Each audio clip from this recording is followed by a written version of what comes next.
What does the equal sign do in Elixir exactly? And why do we call it the match operator? Hey, it's Mark at alchemist.camp, where we learn Elixir and Phoenix by building things. Today we're just going to do a quick tip on one of the most important parts of the Elixir language, and that is the match operator. So it does look like an equal sign, and it acts somewhat like one might expect an equal sign to act, but there are some special things. So first of all, we'll try this and we get a match error. No match of right-hand side value to apples, bananas, rhinoceros. So what happens here is the right-hand side is called the term. The left-hand side is called the pattern.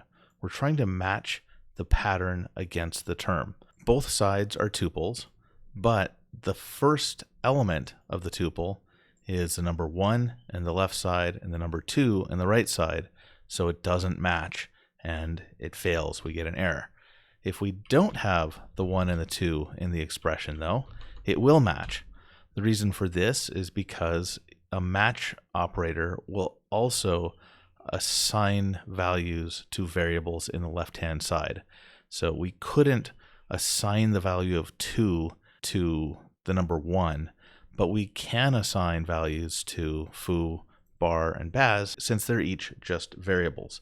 And if we look now, we can see foo now has the value of apples. And we can change foo to be equal to 4.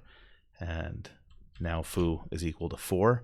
Everything's constant in Elixir, but you can rebind variables. That's why we didn't have to come up with a new variable name to assign to 4 like you would have to in Erlang or some other languages.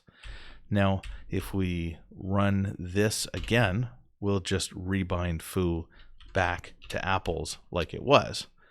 Now, if we want to do a match where we want to test a specific value of a variable, well, we can do that. What we have to do is pin it. So if we use the pin operator, now instead of assigning any value in order to make the match, it will basically insist that the left-hand side and the right-hand side are identical in that position. And since foo is equal to apples, that still works. But if we were to set foo back to 4, then that match will fail.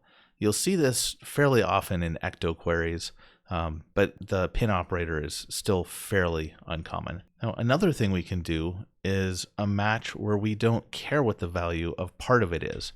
Say instead of having this tuple split up like that, say we just had that in another variable.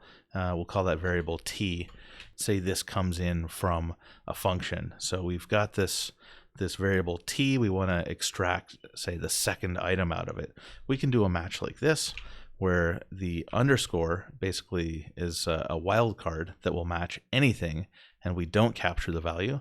And then we can say important value and match the entire tuple against t, like so.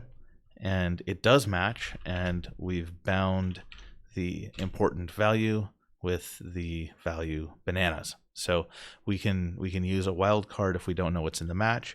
You can also just use a wildcard directly that will match with anything, and it won't bind anything.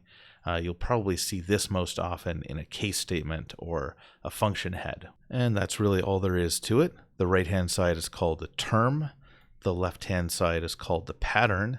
Elixir will attempt to match the pattern to the term, and if necessary, it will bind any variables in the pattern with whatever's necessary to make it match. Unless you put a pin operator in front of the variable, then it will require that the value currently bound to the variable matches the term.